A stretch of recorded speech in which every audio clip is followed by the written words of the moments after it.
ba ta canzuwa. Kasashen da ke Afirka sannan sun zama uwa. Najeriya da Ghana duk rinsi ba su rabuwa. Domin Ingila tare da babba mu garkuwa. Hutu Ghana na zuwa, Aisha ke yi afuwa. Najeriya da Ghana tun asali mun zamo ɗaya.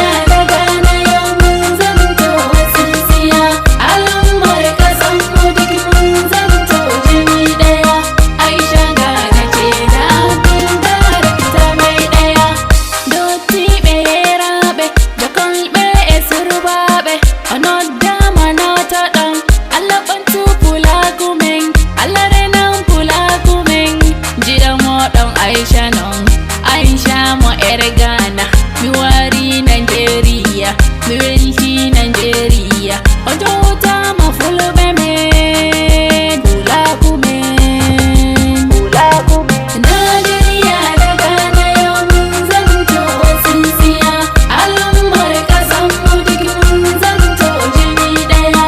Aisha Ghana ce da abin da ta mai daya. Kira na ga 'yan uwa al'ummar Najeriya da ma al'ummar ƙasar Ghana mu koyi juriya. Mu zamo masu ƙauna juna da zama na lafiya. Mu kawar kan mugun duka masu biɗar hayaniya.